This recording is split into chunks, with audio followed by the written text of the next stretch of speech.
بسم اللہ الرحمن الرحیم، السلام علیکم۔ امید ہے آپ لوگ خیریت سے ہوں گے۔ آج کچھ اہم معلومات اور تبصرہ آپ کے لیے لے کے آئے ہیں خبروں سمیت،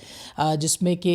ایران کی طرف سے جو پرپوزلز امریکہ کو پیش کی گئی تھیں وہ پرپوزلز امریکہ کو ملی ہیں، جس پہ کہ کل سچویشن روم کے اندر ایک اہم اجلاس ہوا اور اب اس کو رپورٹ کیا جا رہا ہے کہ امریکی صدر جو ہیں وہ اس پر خوش نظر نہیں آئے جو ایران نے جواب دیا ہے، اور ایران کا جو جواب ہے وہ اب پبلک بھی ہو چکا ہے۔ کل ہم نے آپ کو بتایا بھی تھا، پرسوں میں نے اس کے اوپر لکھا بھی تھا، اور وہ بھی میرے ایکس اکاؤنٹ پہ اور فیس بک کے اوپر جو ہے وہ موجود ہے کہ ایران یہ چاہتا ہے کہ سب سے پہلے مستقل جنگ بندی اور اس کے ساتھ ساتھ جو بلاکیڈ ہے، ناکہ بندی ہے، اس کو ختم کیا جائے آبنائے ہرمز کی۔ اس کے علاوہ اس کے اوپر بات کی جائے گی، جبکہ تیسرے مرحلے کے اندر یا اس مسئلے کے حل کرنے کے بعد جو ہے وہ بات چیت ہونی چاہیے جو ایٹمی ہتھیار ہیں اس کے حوالے سے۔ تو اس دوران بہت ساری ڈیولپمنٹس ہو چکی ہیں۔ کل رشیا کا دورہ کیا ہے عباس راغچی صاحب نے، انہوں نے روس کے صدر کے ساتھ ملاقات کی ہے۔ پریزیڈنٹ پوٹن جو ہیں انہوں نے ہر طرح سے اپنے تعاون کا جو ہے وہ اظہار کیا ہے اور یہ کہا ہے کہ ایران کو ہر طرح کا تعاون جو ہے وہ دیا جائے گا۔ یہ بھی آپ کو میں بتا دوں کہ کچھ خبریں اس سے متعلق بھی آئی ہیں کہ ایران کا جو دفاعی نظام ہے اس کو مزید مؤثر بنانے کے لیے بھی روس جو ہے وہ اپنا اہم کردار ادا کر سکتا ہے، پہلے بھی کیا ہے اور آئندہ بھی کرے گا، یعنی کہ ان کو دفاعی ہتھیار بھی فراہم کیے جائیں گے۔ اب پریزیڈنٹ پوٹن کو پہلی مرتبہ جو ایرانی سپریم لیڈر ہیں مجتبیٰ خامنائی صاحب، ان کا جو ہے وہ پیغام بھی دیا گیا ہے اور انہوں نے اس پہ بہت خوشی کا اظہار بھی کیا کہ مجتبیٰ خامنائی جو ہیں انہوں نے ان کے لیے نیک خواہشات جو ہیں وہ بھیجی ہیں۔ تو اس کا مطلب یہ ہے کہ ایران اور رشیا جو ہیں وہ ایک بہت ہی اسٹرانگ بانڈ کے اندر ہے، ان کا بہت ہی بہترین تعاون بھی ہے۔ یہ تعاون ہر اعتبار سے بہت اہم ہے۔ اس کی وجہ یہ ہے کہ امریکہ کے مقابلے پہ اگر آپ دیکھیں تو جو ایران اور روس اور چائنا کا ایک الائنس ہے، یہ ایک بہت ہی امپورٹنٹ الائنس ہے اور یہ ایک پیرلل پاور کے طور پر جو ہے وہ دیکھا جا رہا ہے۔ یہ بھی میں آپ کو بتا دوں کہ بہت سارے تبصرہ نگار جو ہیں انکلوڈنگ ڈاکٹر پاپے، جو کہ جن کا میں اکثر ذکر کرتی ہوں، امریکہ کے ایک بہت شکاگو یونیورسٹی کے پروفیسر ہیں، یا پراوین سوانی ہو گئے یا جتنے بھی دوسرے لوگ ہیں، اہم جو تبصرہ نگار ہے وہ یہ کہہ رہے ہیں کہ ایران کو چوتھی پاور بننے کے لیے سے کوئی بھی دنیا کی طاقت نہیں روک سکتی، اور یہ میں نہیں کہہ رہی بلکہ یہ دنیا کے تبصرہ نگار کہہ رہے ہیں۔ اور اسی کو سامنے مد نظر رکھتے ہوئے ایران جو کہ پہلے مرحلے کی جو اپنی جنگ ہے اس کو جیت چکا ہے، اس کو اب کس طرح سے اپنی سفارتی میز کے اوپر کس طرح سے کامیاب کر سکتا ہے، یہ ایک بہت ہی اہم مرحلہ ہے اور یہ ایران کو لڑنا، یعنی سفارتی جنگ لڑنا ان کو بخوبی آتا ہے۔ لہٰذا اس وقت تک جو پوری دنیا کے اندر، اور میں اس کو بہت غور سے دیکھ رہی ہوں، پڑھ رہی ہوں، جو ان کے حوالے سے تبصرے آ رہے ہیں، یہ پوری گیم جو ہے جو امریکہ کے ورلڈ آرڈر کو اور امریکہ کو جو ناکامی سے دوچار کرنے، ان کو ایک سپر پاور سے ہٹانے کے لیے جو ایک پوری جنگ ہے وہ اب سفارتی میز کے اوپر آ گئی ہے اور یہ گھومتی ہے آبنائے ہرمز کے کنٹرول کے اوپر۔ اسی لیے ایران جو ہے وہ یہ چاہتا ہے کہ سب سے پہلے اس کا مسئلہ حل کیا جائے، اس کے بعد جو ہے وہ یورینیم کے اوپر جو ہے وہ آیا جائے گا۔ اور یہ تین اہم نکات ہیں جس کے اوپر ایران کی جو سفارتکاری ہے وہ اب بیس کرتی ہے۔ اس میں ایک جو ہے وہ میونیشنز کا ہے، یعنی ہتھیار کا ہے، دوسرا جو ہے وہ مارکیٹس کا ہے، اور تیسرا جو ہے وہ مڈ ٹرم کا ہے۔ یہ تینوں وہ اہم بنیادی حقائق ہیں جس کے ارد گرد ایران کی پوری جو سفارتی جنگ ہے وہ اس کے اوپر اس کے گرد گھومتی ہے۔ اور ایران کو بہت اچھے طریقے سے پتہ ہے کہ اس وقت امریکہ کے جو ہتھیار ہیں ان کی تعداد بہت حد تک کم ہو چکی ہے، ان کے پاس ہتھیار بنانے کے لیے بھی وقت درکار ہے جو کہ 5 سے 7 سال کا ہے۔ 42% سے زائد وہ اپنے ہتھیار استعمال کر چکے ہیں، 45% بھی کچھ لوگ کہہ رہے ہیں، اور جو دور مار کرنے والے، یعنی جو انہوں نے ہتھیار اپنے چائنا کے ساتھ جنگ کے لیے کبھی ممکنہ طور پر بنائے تھے وہ ایران پر استعمال کر چکے ہیں۔ GCC ممالک کے اندر جو ہتھیار ان کے پاس ہونے چاہیے تھے ان کو پرووائڈ کرنے کے لیے ان انٹرسیپٹرز اور جو تھارڈ میزائل ہیں ان کی تعداد انتہائی کم ہو چکی ہے. دوسری جانب یہ ان کے میونیشنز یعنی کہ ان کے ہتھیار کو مد نظر رکھا ہوا ہے ایران نے کہ کسی طریقے سے بھی یہ امریکہ کے لیے ایک طویل جنگ جو ہے وہ ثابت نہیں ہو سکتی, اور ان کے لیے یہ ہتھیاروں کی جو کمی ہے وہ ایک بہت اہم مسئلہ ہے. اس کے اوپر CNN نے بھی کچھ عرصہ پہلے, کچھ دن پہلے ہم نے آپ کے ساتھ شیئر کی تھی رپورٹ, ایک بڑی تفصیلی رپورٹ. نیو یارک ٹائمز نے بھی اور واشنگٹن پوسٹ اس کے اوپر کور کر چکے ہیں کہ کس طرح سے ان کے جو ہتھیاروں کی, امریکہ کے ہتھیاروں کی کمی ہے, اور اس کے لیے جو مواد ان کو چاہیے وہ ان کو چائنا سے دستیاب ہو سکتا ہے. اور چائنا کے ساتھ ابھی اگلے مہینے جو ہے وہ امریکی صدر کا وہاں پہ دورہ ہے, جس میں کہ ہو سکتا ہے کہ کچھ معاہدے ہوں. اس میں ایک یہ معاہدہ بھی ہوگا, لیکن ہو سکتا ہے, اس کا امکان ہے, لیکن ان ہتھیاروں کو بنانے کے حوالے سے بھی ان کے پاس ایک طویل وقت جو ہے وہ ان کو چاہیے, جو کہ ایران کے فائدے میں جاتا ہے. دوسرا مارکیٹس کے حوالے سے آپ دیکھیے کہ انٹرنیشنلی جو پریشر ہے, یعنی کہا جا رہا ہے کہ کووڈ سے زیادہ نقصان جو ہے وہ اس کچھ دنوں کی بندش سے عالمی منڈیوں کو ہو چکا ہے, امریکی منڈیوں کو ہو چکا ہے. اور آبنائے ہرمز کی جو بندش ہے, اس کی ناکہ بندی ہے یا پھر اس کی بندش جو کہ اس کو ایران نے بند کیا ہے, اس سے پوری دنیا کی جو مارکیٹس ہیں, خاص کر کے GCC ممالک جن کا کہ پریشر اب بلڈ اپ ہوگا, وہ جو ہے ان کو نقصان ہو رہا ہے. اور امریکہ کی منڈیوں کو بھی نقصان ہے, افراط زر کی قیمتوں میں اضافہ ہو رہا ہے. پوری دنیا کے اندر جو تیل ہے اس کی پرائسز بڑھ رہی ہیں, جس کا کہ نقصان عالمی منڈیوں کو ہو رہا ہے. اس لیے بھی امریکہ اس کو جلدی وائنڈ اپ کرنا چاہتا ہے اور کسی معاہدے پر تک پہنچنا چاہتا ہے. تیسرا جو اہم نقصان ہے وہ ہے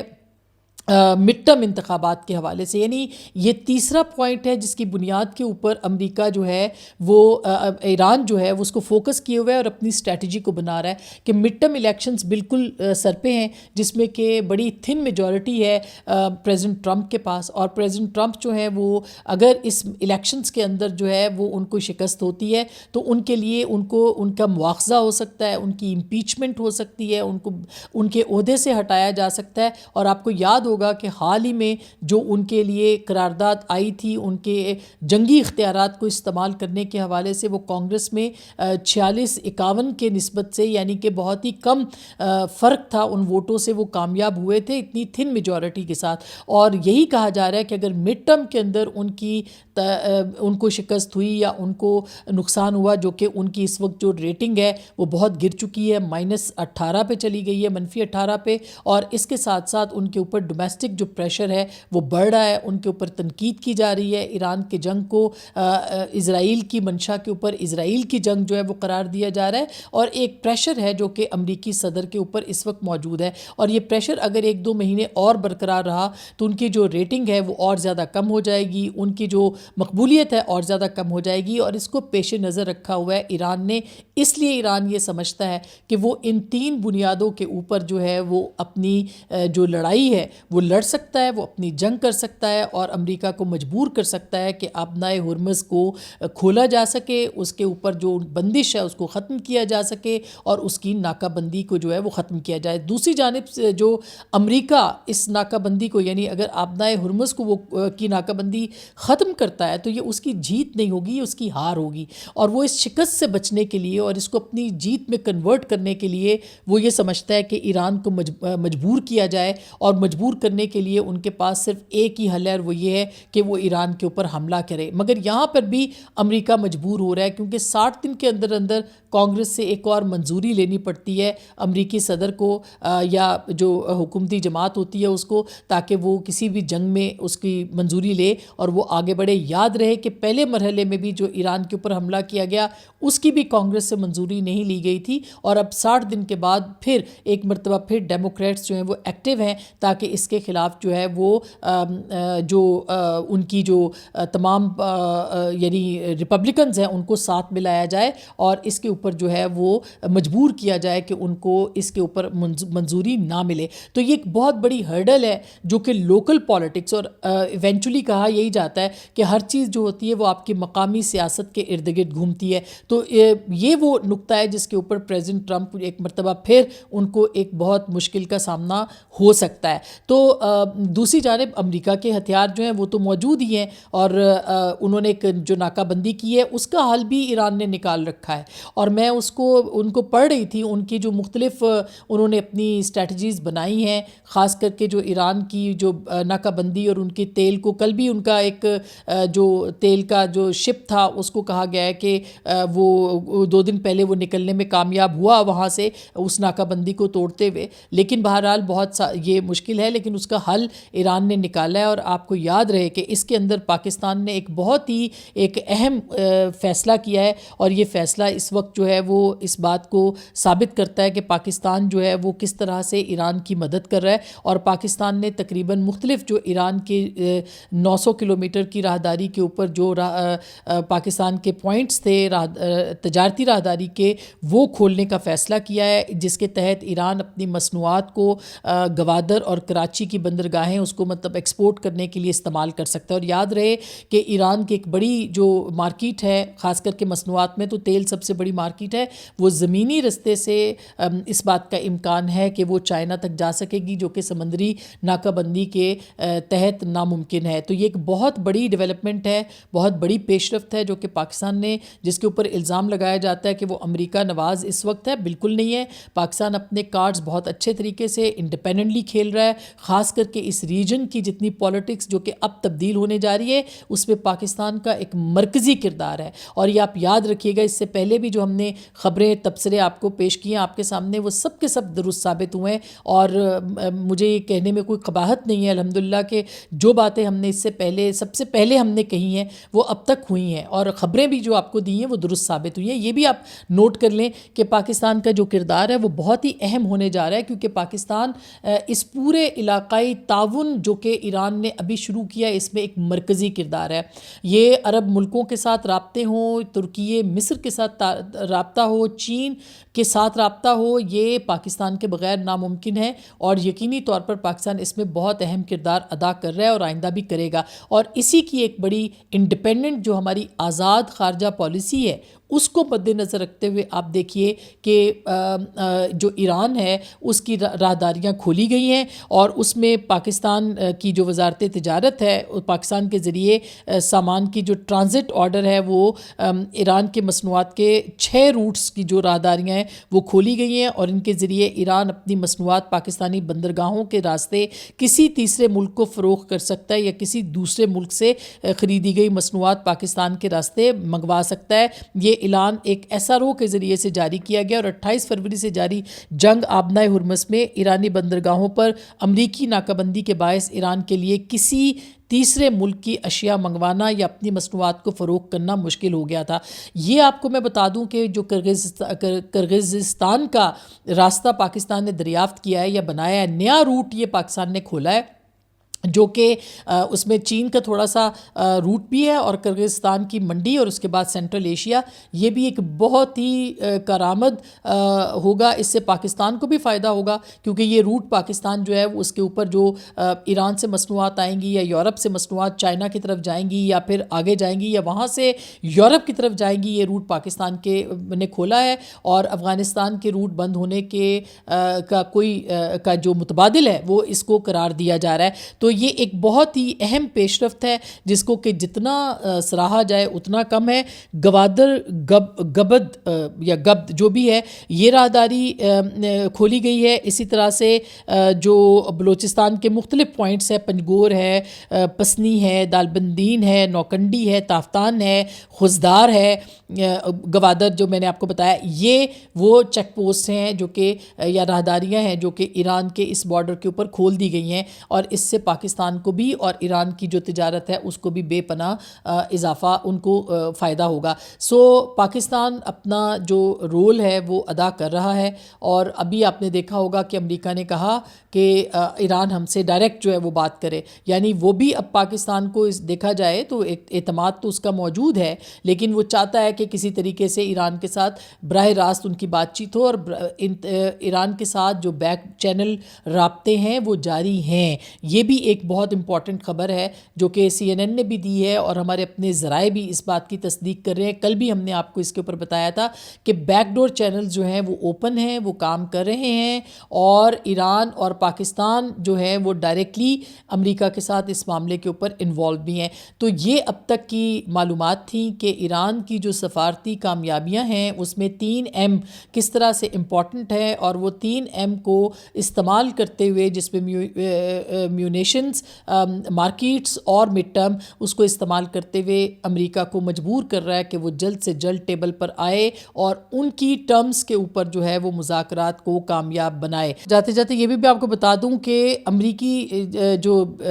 معاملات ہے اور جارحیت ہے اس کے اوپر جرمن چانسلر جو ہے وہ بھی بول پڑے ہیں اور کھل کے بولے ہیں, اور یہی امریکہ کی سب سے بڑی تنہائی ہے. عالمی سطح پر بھی امریکہ جو ہے وہ تنہا ہو رہا ہے, اور میں آپ کو بتاؤں گی آگے جا کے کہ انڈیا جو ہے وہ کن کوششوں میں مصروف ہے. لیکن یہ میں آپ کو بتا دوں کہ جو جرمن چانسلر ہیں فریڈرک میرز, انہوں نے ایک بہت ہی اہم سٹیٹمنٹ دی ہے. انہوں نے کہا ہے کہ امریکیوں کے پاس قطعی طور پر کوئی مربوط حکمت عملی موجود نہیں ہے. انہوں نے سخت تنقید کی ہے امریکہ کی پالیسی کے اوپر. انہوں نے کہا کہ ہم نے افغانستان میں 20-23 سالوں میں اس حقیقت کا انتہائی تکلیف دہ انداز میں مشاہدہ کیا, عراق میں بھی ہم نے یہی ہوتے دیکھا, لہٰذا پوری صورتحال یہ ہے کہ جس کا ذکر کیا گیا. انہوں نے یہ کہا کہ امریکیوں کا اسلام آباد, یعنی انہوں نے اپنے اس بیان کے اندر یہ کہا کہ ایران نے امریکہ کی سخت تذلیل کی ہے. دیکھا جائے تو ان کو امریکہ سے پاکستان بلایا, ان کو بٹھایا, ان کی ساری جو ان کے ساتھ بات چیت کی, لیکن اس کے باوجود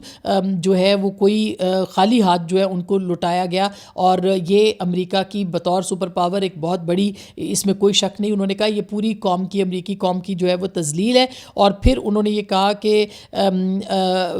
بہت انہوں نے ایران کی تعریف کی اور ان کی جو پالیسیز ہیں ان کو بھی سراہا. تو یہ ایک پوری دیکھا جائے تو امریکہ انٹرنیشنل لیول کے اوپر بھی تنہا ہو چکا ہے, نیٹو اس کا ساتھ چھوڑ چکا ہے, آسٹریلیا, کینیڈا اس کی پالیسیز کے مخالف نظر آتے ہیں, اس کی اپنی عوام اس کے خلاف ہے. سوائے اسرائیل کے کوئی اور مملکت جو ہے یا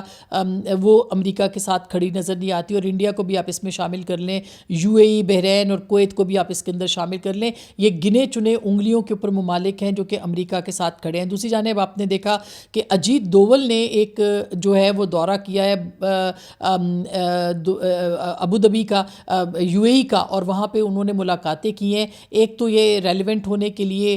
کوشش کر رہا ہے, لیکن اجیت دوول کا جو دورہ ہے وہ کسی صورت خطرے سے خالی نہیں ہے. اجیت دوول وہ دماغ ہے جس نے کہ پاکستان کے خلاف جو اہم منصوبے ہیں تمام اس کو نقصان پہنچانے کے, جس میں طالبانائزیشن کی جو پالیسی ہے وہ ہو, یا پھر بلوچستان کے اندر BLA اور دیگر تنظیمیں ہوں, یہ اس کا جو مائنڈ, جو جس برین ہے نا اس کے پیچھے وہ اجیت دوول ہے. اور UAE جو کہ اس کے ساتھ انڈیا کا پارٹنر ہے اور اسرائیل کا پارٹنر ہے, اس وقت تو یہ کوئی دو رائے اس میں رہی نہیں ہے, وہ کھل کے سامنے آ گئے. تو میرا خیال ہے کہ یہ انڈیا پہلے بھی ناکام ہوا ہے, انشاءاللہ ابھی بھی ناکام ہوگا, لیکن اس کے اوپر نظر رکھنا ضروری ہے کہ ایران جو ہے وہ انڈیا کے جو اندر جو پالیسیز ہیں ان کو دیکھے اور یہ بھی سمجھے کہ وہاں پہ جو ان کی پالیسیز ہیں ہندوستان کی وہ کس قدر ایران مخالف بھی ہیں اور اس کے ساتھ ساتھ پرو اسرائیل بھی ہیں. تو یہ وہ چیزیں ہیں جو کہ پاکستان مخالف تو وہ ہیں ہی ہیں, اس میں تو کوئی دو رائے ہے نہیں, لیکن وہ ایران مخالف بھی ہیں, اور یہ سب کھل کے اب سامنے آ چکا ہے. لیکن اس کے اوپر بھی نظر رکھنا اجیت دوول کے اوپر اور انڈیا کے اوپر ضروری ہے, خاص کر کے اب وہ دن واپس آ گئے. آج 28 اپریل ہے, اور ویسے تو شروع میں بات کرنی چاہیے تھی, لیکن 28 اپریل کو پاکستان کے جو 4-5 نیوز چینلز اور ایک دو یوٹیوب چینلز 2-3 لوگوں کے بند کیے گئے تھے, جس میں میں بھی شامل تھی. 1 سال سے نہ صرف میرا ایکس اکاؤنٹ بلکہ جو میرا یوٹیوب چینل ہے وہ انڈیا کے اندر بند ہے, بین ہے, اور یہ اس بات کی علامت ہے کہ کس قدر خوفزدہ ہے ہندوستان. ہم اپنے ملک کے لیے اور جو حق ہے اس کے لیے بات کرتے رہیں گے, اور یہ آپ کو بتانا تھا. اپنا بہت خیال رکھیے گا. اللہ نگہبان.